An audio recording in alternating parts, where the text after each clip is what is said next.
Meu nome é Marília Silva Gonzalez, né? Eu estudei na Universidade de Brasília, fiz ciências biológicas aqui e logo depois eu fui trabalhar no CNPq, né?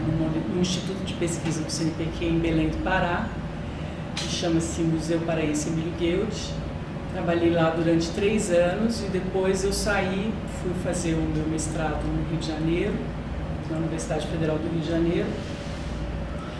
E quando voltei em 1990, eu voltei para Brasília, porque meu marido veio trabalhar aqui, eu vim trabalhar, voltei para o CNPq e fiquei no CNPq, antes voltei em 90 e fiquei no CNPq até mais ou menos 1992.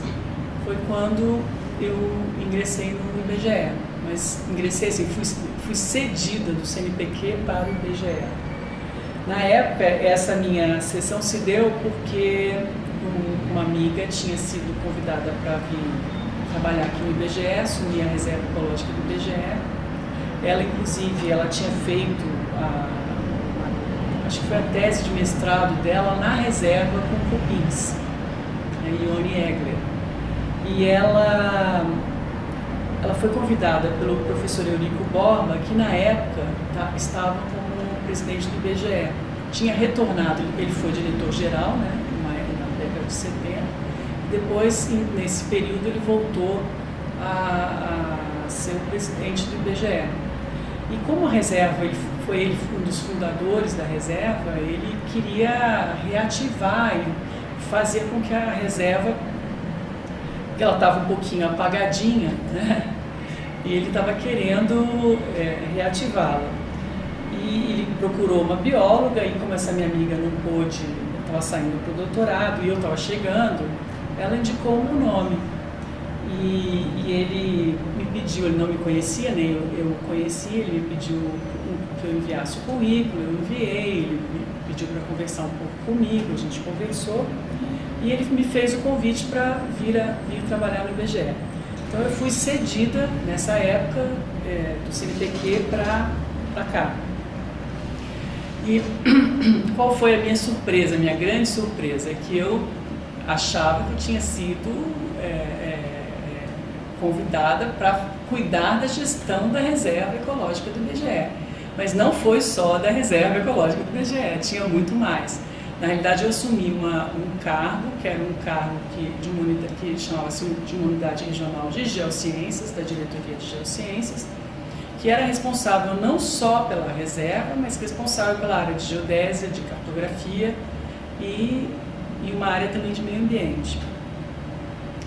E eu fiquei impressionada, porque eu falei, puxa, eu não entendo de geodésia nem de cartografia, mas vamos lá, né? Vamos ver o que é isso. E logo que eu cheguei, eu percebi também que as equipes que estavam todas lá trabalhando nas edificações lá da reserva, elas conheciam muito pouco umas às outras. Elas não sabiam o que as geociências e a geodésia, a geodésia e a cartografia não sabiam muito bem o que a área de meio ambiente, que era uma outra área que existia nessa unidade, fazia. Então a gente começou a procurar fazer com que as equipes se conhecessem um pouco mais. E então, durante esse período, a gente recebeu uma visita de uma irlandesa, e essa irlandesa queria fazer uma doação para o IBGE, porque ela trabalhou uns tempos fazendo uma pesquisa na reserva. Eu falei, olha, ótima ideia, a gente pode contratar uma pessoa, porque a gente não tinha recursos para fazer isso, para fazer um planejamento, nem bem um planejamento, mas um trabalho com uma dinâmica com as pessoas que trabalhavam na reserva, para a gente trabalhar a questão de identidade, da nossa relação, da nossa missão interna e da nossa missão em relação ao IBGE, né? E aí foi interessante porque com esse trabalho a equipe começou a interagir um pouco mais e a se conhecer um pouco mais, né? Então a área de geodésia e de cartografia começou a conhecer o que a área de meio ambiente fazia e vice-versa.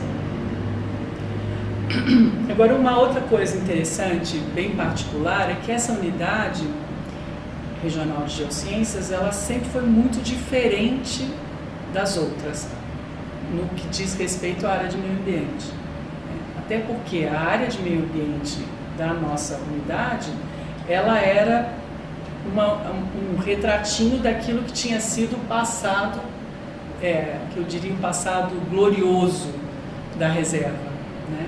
Que era quando a reserva foi criada na década de 70, em que a gente tinha pesquisadores de renome da área de botânica, de zoologia, de ecologia, e que naquele momento que eu cheguei, a gente estava com um quadro bem reduzido, porque muitos dos pesquisadores já não estavam mais lá. Então a gente tinha, nessa área de meio ambiente, alguns pesquisadores que continuavam fazendo trabalhos de pesquisas ecológicas, que era daquele antigo departamento de pesquisas ecológicas que foi criado na década de 70 e que foi extinto depois. Então eu sei que ele mudou de categoria para uma categoria que a gente diria menor e de menos importância. Então é mais ou menos isso. Eu tenho assim, o IBGE para mim foi uma escola, né? Eu acho que não dá nem para dizer que o IBGE é o máximo. Tá? E eu tive assim colegas maravilhosos, tanto, né, na própria reserva, em que a gente reserva, eu diria hoje, né, na DIGEL, antiga DIGEL, e hoje eu acho que coordenação, gerência de recursos naturais, recursos ambientais do Cerrado, pessoas maravilhosas, né, colegas incríveis, como o Mauro, como a Roberta, né, que a Roberta era a chefe foi a responsável pelo herbário, e o Tarcísio Filgueiras, né, deixa eu ver aqui mais, são vários colegas, com certeza se eu começar a citar, eu vou até ser injusta, porque foram muitos queridos. E no Rio de Janeiro também foram profissionais incríveis, né? Teve o pessoal do próprio Derna, a Cláudia Cotrim, o Celso Monteiro, o Cabral, né, que nos ajudou muito na reserva. Eu sou meio esquecida, eu sou meio ruinzinha de lembrar nomes assim completos, mas foram vários colegas. E uma das pessoas também referenciais aí num nível maior, né, da nossa instituição, que para mim foi muito marcante, foi o professor Simon Schwartzman. Ele, durante o período que eu estive no IBGE, eu diria que ele foi um dos presidentes que mais nos instigou, forçou a pensar e a olhar um pouco mais, de forma muito mais clara e honesta, a questão da reserva ecológica do IBGE. Eu acho que depois que o professor Eurico saiu e ele entrou, claro, o professor Eurico, esse eu sempre vou, esse foi fantástico também. Tem uma outra pessoa também, o diretor de Geociências na época, o Sérgio Bruni, que também foi uma pessoa que deu uma força enorme para esses primeiros trabalhos da reserva, logo que eu entrei. Ele era um grande incentivador, ele foi uma pessoa incrível. E quem mais? Tem tanta gente. O pessoal do CDDI, né, o Davi Vutai, nas Geociências, na Geodésia, o Luiz Paulo, na cartografia, acho que é Maria Isabel, eu estou esquecendo o nome dela, acho que é ele, eu não lembrei agora, estou tentando lembrar. Mas são tantas pessoas, eu acho que o IBGE é uma instituição que, assim, durante o período que eu estive nela, eu convivi com profissionais de altíssimo nível, né? Pessoal da DI, né? Porque como o IBGE, a gente mesmo estando numa unidade regional como eu estava, a gente tinha muito contato com essas reuniões que existiam anuais, né? Com os gerentes e os chefes. Então a gente estava sempre em contato estreito com os chefes das unidades regionais. Sim, esses também são pessoas maravilhosas que eu pude conviver, e a gente tinha uma rotina assim, anual de encontros anuais que existiam nas várias unidades, então a gente tinha muita troca, né? E sempre muito dinâmico, muito... se eu for ficar citando aqui, eu não vou parar, são muitas pessoas. Eu acho que foram tantas coisas que me marcaram. Bom, uma delas é a própria reserva, a própria unidade regional. Uma outra que foi muito marcante, extraordinária, foram os censos em que nós participamos. Eu participei como chefe da unidade no Censo 2000, né, que foi uma experiência extraordinária. A gente pôde ver o que de fato é essa grande operação que é o censo, então foi extraordinário para mim, realmente extraordinário. A gente ficou aqui na nossa unidade como responsáveis para a parte toda do mapeamento, logo que começou o início dos mapeamentos do censo, né? E nós ficamos responsáveis por Minas Gerais, então foi um trabalho grande, feito pelo Silvio, pela Verônica principalmente, que eram os responsáveis aqui pelas geociências, pela geodésia e cartografia. E lá no Rio de Janeiro, uma experiência incrível das grandes reuniões que a gente tinha, dessa mega operação que foi o Censo 2000. E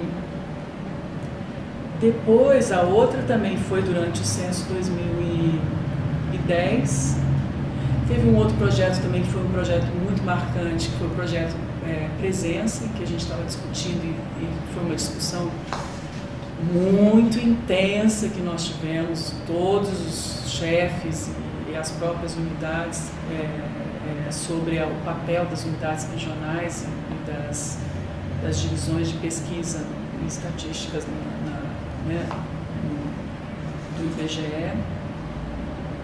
E a minha última experiência, que foi quando eu saí da reserva e vim para a área de disseminação, que foi, assim, para mim, um grande aprendizado, porque trabalhando na área de disseminação do IBGE, eu pude ver o IBGE inteiro, eu pude vivenciar o IBGE inteiro, então foi, de fato, uma experiência extraordinária. Mesmo com todas as dificuldades, né, que são dificuldades que o IBGE enfrenta e sempre enfrentou, né? A gente sempre enfrentou falta de recursos, a gente sempre enfrentou limitações de quadro de pessoal, né? Sempre enfrentou. Mas o IBGeano, ele é um batalhador, entendeu? O IBGeano, mesmo diante dessas dificuldades todas, mesmo em alguns momentos, um olhando de cara feia para o outro, porque em crises e dificuldades, às vezes a gente rosna, né, um pouquinho para o outro. Mesmo diante de tudo isso, eu tenho, acho que, muito orgulho dessa instituição, tenho muito respeito por todos que trabalham aqui, porque eu acho que são pessoas, são gigantes para conseguir fazer o que fazem com todas as limitações que têm, entendeu? Então eu tenho muito orgulho. A Reserva Ecológica do IBGE foi o que mais, acho que é o mais trabalhoso de todos, porque eu sempre brinquei que eu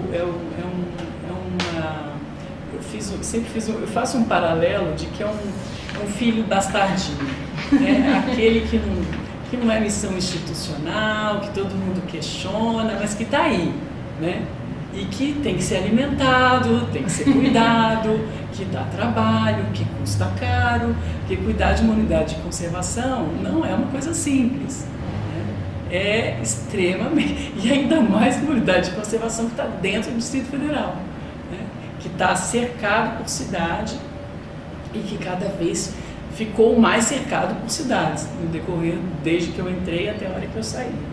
Então, a Reserva Ecológica do IBGE de todos os projetos, com certeza, foi a que mais deu trabalho. E é um grande desafio, e acho que o IBGE, eu sempre fui muito franca com relação a isso, em todos os momentos que eu tive com a direção do IBGE, mas é algo que às vezes a gente achava estranho, você era questionado da existência de algo que foi criado pelo próprio IBGE. Na realidade não foi criado por nós estamos à frente de uma unidade de conservação que foi criada na década de 70 e que tem um patrimônio de uma biodiversidade incrível, né? E que você não pode dizer eu não vou cuidar disso. Então a gente procurou milhões de caminhos para tentar, porque até, você imagina, se não tem recursos para aquilo que é atividade fim, imagina para aquilo que não é missão institucional. Aí é uma loucura. Então a gente tinha que se virar de todos os jeitos possíveis e imagináveis para fazer com que a reserva continuasse existindo e que as coleções e todo aquele trabalho maravilhoso que tem lá se mantivesse, né? Vivo. Na realidade, a gente sempre esteve, eu posso dizer que eu acho que o único momento que eu me senti uma gestora de algo em que eu tinha, de fato, assim, um apoio integral foi logo que eu entrei, porque eu fui convidada para isso. Mas logo depois que o professor Eurico Borba saiu, que entrou o presidente Simon Schwarzman, houve um questionamento muito grande e legítimo. Eu não acho que não fosse, não. Eu acho que era legítimo. O que eu gostei muito até é que ele queria que a gente provasse que aquilo era missão. Mas não é missão, né? Mas o problema de não ser missão não descarta a responsabilidade que a gente tem com o patrimônio enorme que é o patrimônio de biodiversidade que tem ali, né? E então, cada presidente novo que entrar, ou cada pessoa que chama, mas por que o IBGE tem uma reserva ecológica no IBGE? Para que o IBGE tem isso? Né? Mas o IBGE tem isso. E uma das ideias era que o IBGE até capitalizasse mais essa iniciativa que foi feita na década de 70, foi uma iniciativa extraordinária, porque era uma área, e é uma área que existe real, que tem lá de cerrado, né, de 1.400 hectares de cerrado, que está aí dentro do Distrito Federal, e é uma das áreas mais estudadas do cerrado brasileiro. Então, como é que você não olha para isso, né? E esse grande desafio foi, eu diria, dos dois lados, né? Porque ele foi muito trabalhoso, tanto que eu desisti. Foi quando eu resolvi sair e vir para a área de disseminação aqui do SDI do Distrito Federal. Porque eu falei, olha, uma andorinha não faz verão, sabe? A gente tem que tem que ter mais apoio, né? Mas eu acho que o professor Simon Schwarzman gerou a equipe dele, e quando ele entrou, ele gerou uma mudança extraordinária no IBGE. Afetou todos os sentidos. A gente teve mudanças, claro que também teve um início aí, tem um momento também do mundo, né, de grandes mudanças também tecnológicas. Então a gente teve, assim, nesse início da 1994 para frente, o IBGE se abriu, né? O IBGE era muito fechado, era fechado até para o seu próprio usuário, eu diria, usuário dos dados. O IBGE se abriu para o mundo.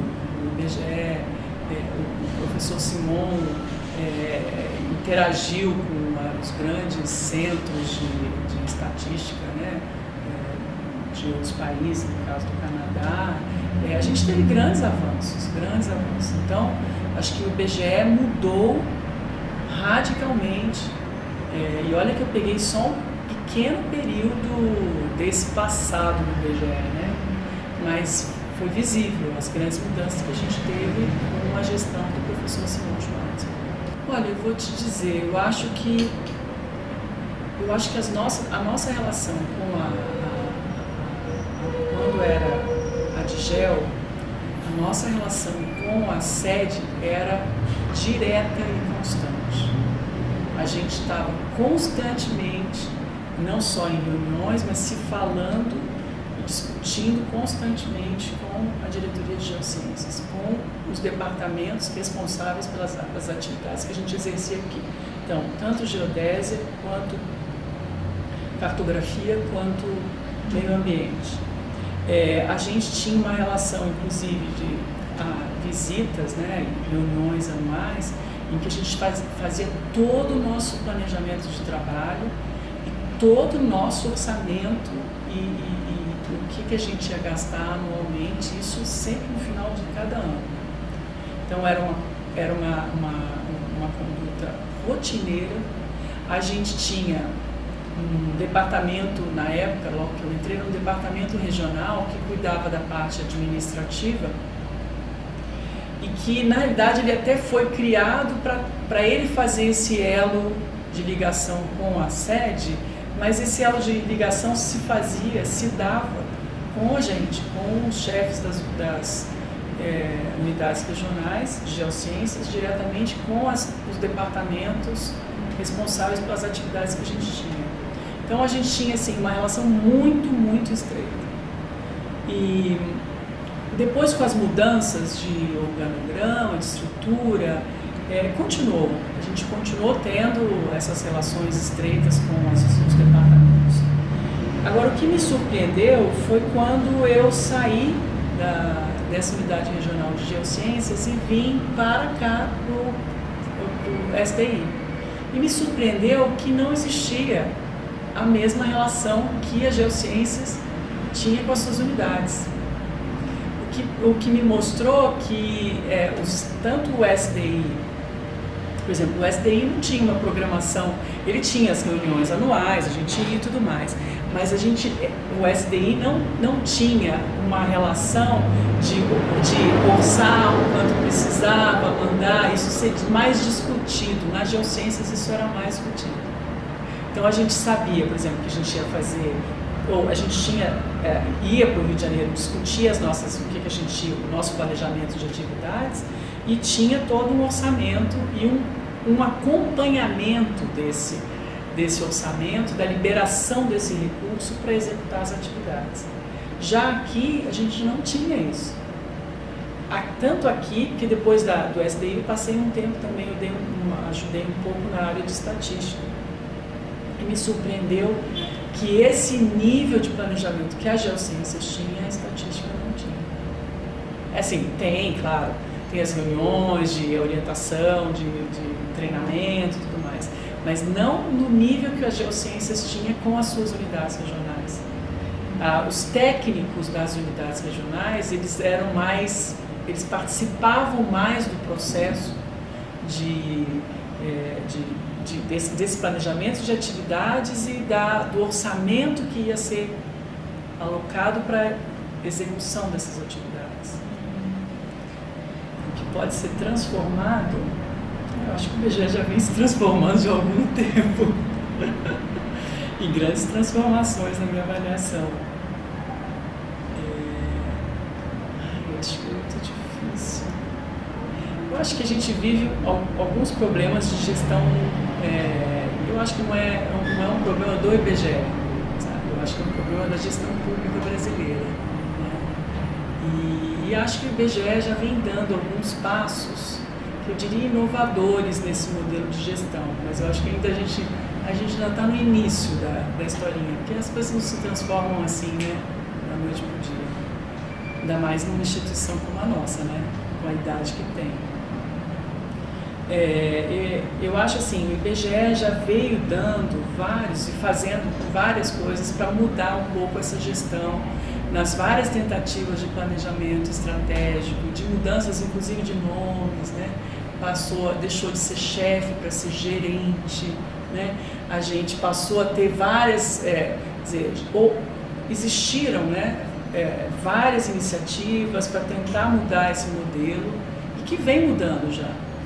Só que eu acho que leva tempo, e eu acho que esse tempo, eu não sei qual vai ser, mas eu acho que a gente com certeza chegará lá, porque o IBGE é uma senhora instituição e já vem vivenciando coisas incríveis aí, mudanças incríveis nesses modelos de gestão. Eu vou dar um exemplo bem simples, mas eu acho que retrata bem.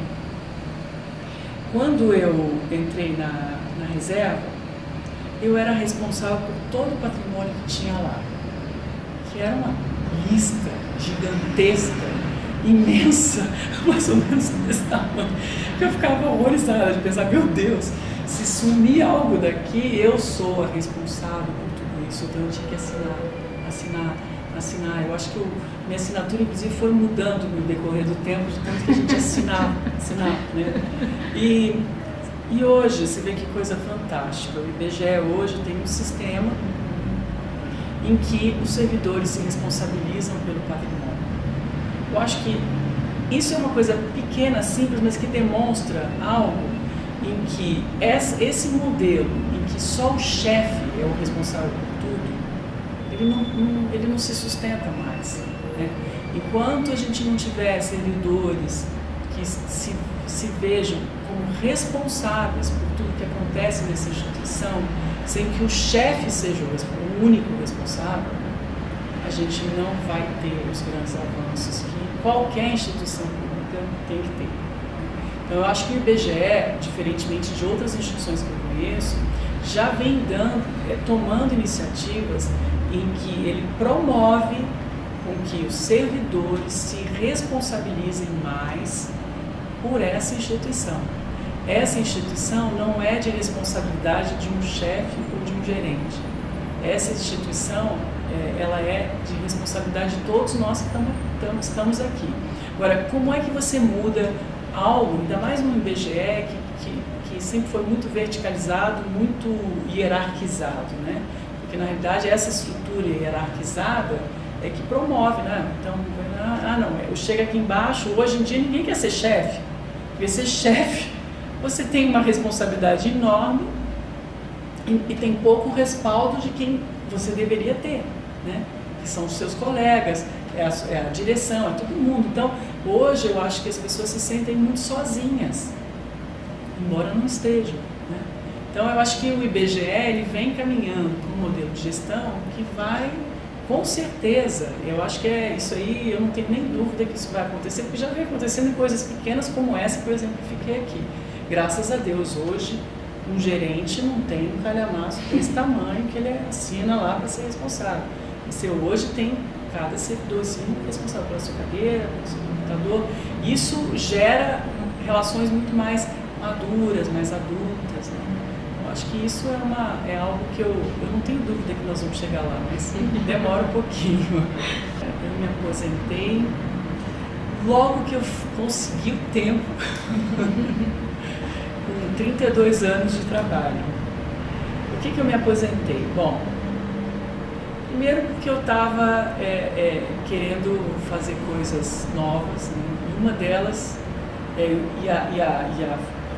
esquema de trabalho aqui pelo menos me impedia de fazer isso. E alguns projetos pessoais, projetos meus com meu marido, então era uma das motivações. A outra também porque eu fui avó, queria cuidar um pouquinho mais do meu neto. Mas também tinha uma frustração grande com a situação do IBGE, né? Eu acho que, assim, eu não estava mais tendo aquela, sabe, entusiasmo que eu tinha. Pode ser pela minha... Acho que não, porque eu sempre fui uma pessoa muito entusiasmada com as coisas que eu faço. Mas eu perdi um pouco esse entusiasmo. Eu acho que uma das coisas de gestão, até que você estava perguntando, que eu sempre fiz muitas críticas, é com relação a esse sistema de controle de ponto, né? Não que eu não acho que tenha que ter, eu acho que tem que ter.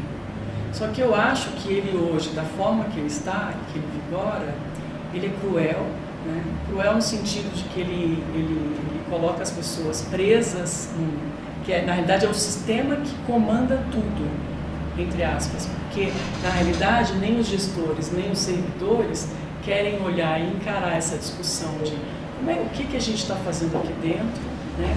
E aí eu acho que isso envolve você olhar a realidade de uma instituição de forma muito honesta, sem cobrir um pouco certas situações.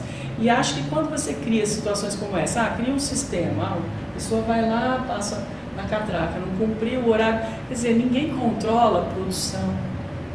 Quantas pessoas eu via dentro dessa nossa instituição que não faziam nada, não é porque elas não queriam. Né? Por que a gente não conversa, por que eu não faço nada? Né? Então tem servidores dentro da casa que são servidores extremamente qualificados, bem qualificados, capazes, competentíssimos, que estão parados. Né? Então por que a gente não olha isso com mais cuidado? Né? E não é um olhar para punir, não é um olhar para dizer, agora o fulaninho, o fulano não faz nada. Não é isso. Quer dizer, o que nós vamos fazer e não estamos fazendo nada? Como é que nós vamos ver isso aqui de forma diferente? Né? Por que a gente agora é refém de um sistema que controla o ponto em que eu tenho que cumprir 8 horas e eu não faço nada durante essas 8 horas? É claro que as pessoas vão estar infelizes aqui dentro, né? Porque se perdeu uma referência e se usa uma referência, que é uma referência que não é real, né? Que é cumprir 8 horas ali, e a referência real, que é olhar o que a gente está fazendo, olhar como é que a gente pode trabalhar melhor esse pessoal que está aqui, né? Essas competências que estão aqui, para a nossa instituição. Né? Até pensar essa coisa de mudar as pessoas de lugar, né? Não o chefe mudar, mas a equipe se olhar e perceber, puxa, podemos trabalhar assim. Eu acho que isso a gente ainda não tem, pelo menos aqui. Eu não posso falar, né, do Rio de Janeiro, que faz muito tempo que eu não vou, mas pelo menos aqui no Distrito Federal eu acho que isso foi uma das coisas que me motivou a, por mais que a gente tentasse, sabe, você tentasse conversar, criar, mas eu acho que isso tem o tempo das pessoas, tem o momento das pessoas, não é uma coisa que você impõe, que agora todo mundo tem que fazer isso, não. As pessoas vão caminhar porque elas querem, não porque você impõe, dita, né? Então eu acho que o sentimento que eu tenho foi um pouco esse. Né? Poderia ter ficado um pouco mais? Poderia, mas não me arrependi de ter me aposentado, não. É incrível, todo mundo pergunta, né? Fala assim, aposentar é tão bom, né? Realmente é muito bom você não precisar acordar correndo para ter que passar na catraca. Ter um pouquinho mais de tempo, claro que isso é ótimo.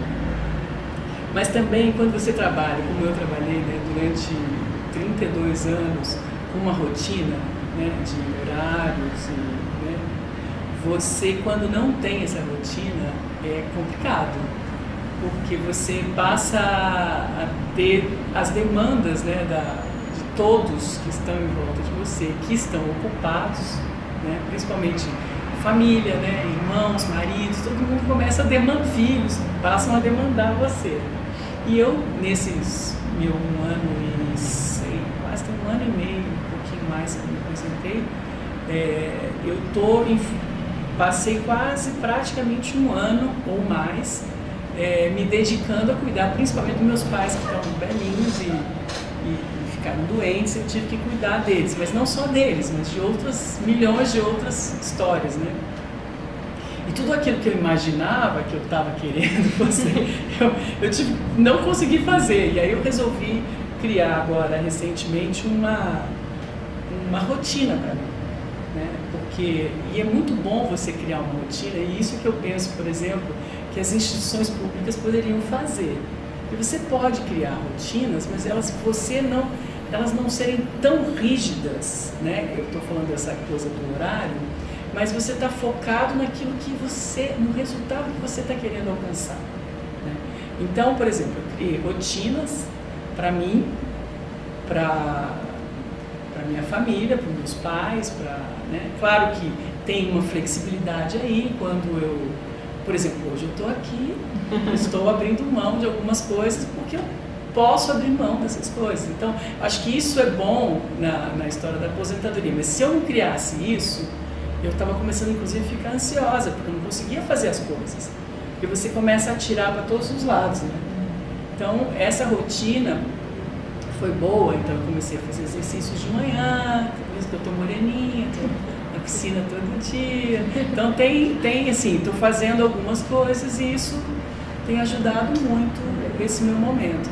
Então tá melhor, porque no início foi um pouquinho assustador, assim, eu fiquei bem ansiosa, porque primeiro também uma outra coisa, você tem um passivo, porque quando você passa a vida inteira trabalhando, né, tem um monte de coisas da sua vida que você não olha. Então, quando você aposenta, você começa a olhar, e aí começa a dizer, ai meu Deus, tem que resolver isso, tem que resolver aquilo. Aí você diz, não vou resolver em um ano. Você tem muito tempo ainda para resolver muita coisa, né? Mas é isso. Eu acho que não sei. Eu acho que não deve, provavelmente não deve estar muito bem.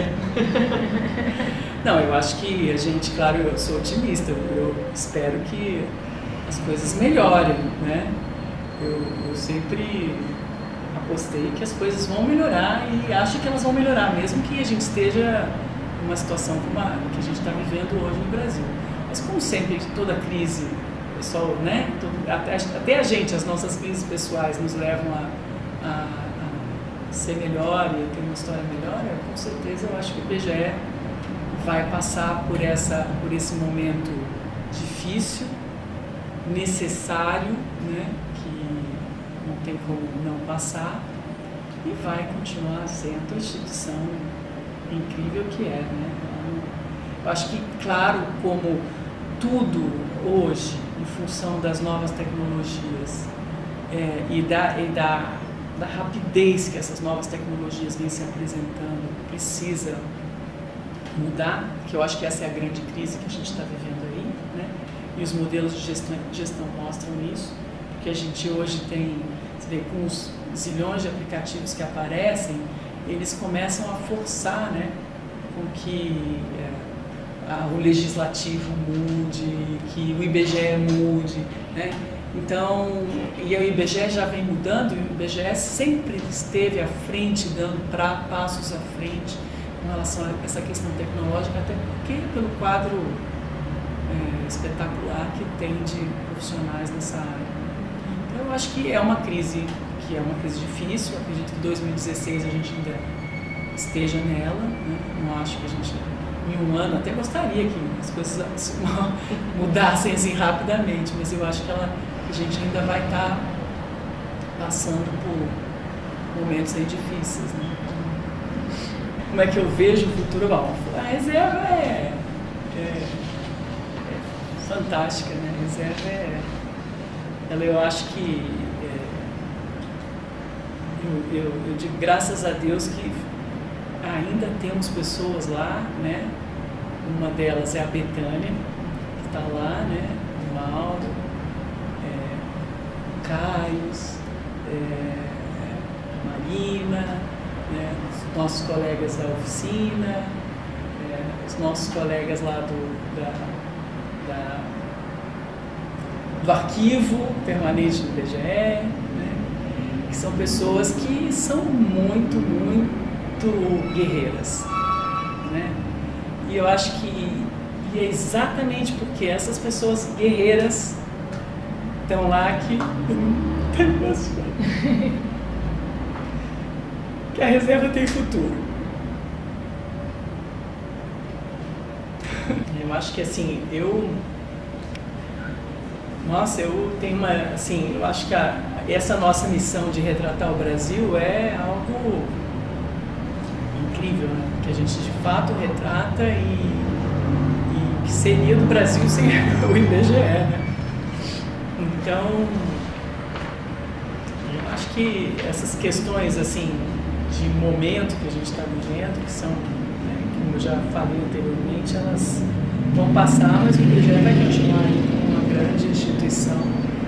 Isso é extraordinário, porque trabalhar no IBGE, eu posso dizer porque eu já trabalhei um período curto, muito curto, isso até não contei no início. Logo que eu vim para Brasília, eu trabalhei um tempinho bem curto no Ministério do Meio Ambiente. E eu fiquei muito surpresa, porque eu tinha saído do Instituto de Pesquisa, do CNPq, em Belém do Pará, e que o que eu diria, a gente está mais no real ali, trabalhando, né? Coletas, coleções.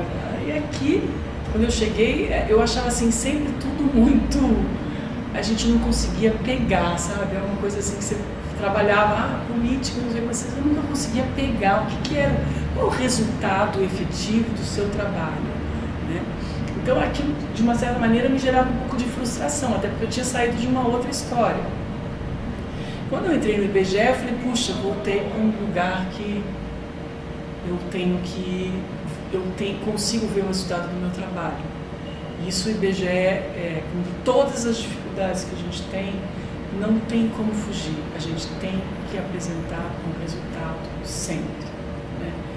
E acho que algumas instituições públicas, isso é bem mais, e principalmente eu acho que os ministérios, acho que hoje nem tanto, né? Eu acho que, não posso falar isso, generalizar, mas eu acho que uma crise que a gente tem hoje nos ministérios é essa, é de uma relação com o mundo mais real, com o Brasil mais real, sabe?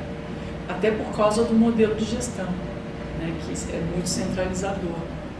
Então, eu acho que o IBGE tem isso, né? O IBGE nos coloca junto do Brasil, né? Nós estamos vendo o Brasil, porque em cada unidade aqui, que está nos vários estados, assim como quem está no Rio de Janeiro, né? A gente está muito próximo do Brasil, a gente está muito ali retratando o Brasil e participando desse processo que é o nosso país, né? Então, eu acho que isso é extraordinário, quem trabalha nessa casa, né? Eu só acho que às vezes as pessoas não conseguem, até aquelas que entraram recentemente, até pela forma que a gestão do IBGE ocorre, as pessoas não conseguem ter noção dessa... Eu posso dizer isso porque eu vivi tanto várias etapas e vários momentos do IBGE, que eu consigo ver claramente o quanto é uma instituição incrível, né? E que se os servidores tiverem condição de vivenciar isso, eles podem sentir muito o que é essa grande instituição do IBGE. Uma das coisas até que eu comentei uma vez acho que foi no aniversário de 30 anos da Reserva, foi com o presidente Eduardo Nunes, ele me perguntou, você saiu daqui? Eu já estava aqui no SDI, e aí eu comentei com ele, falei, pois é, né? Eu acho que todo servidor novo que entra na casa, ele deveria entrar pelo SDI, eu até já te falei isso também, né? Porque eu acho que o SDI te mostra o IBGE como um todo.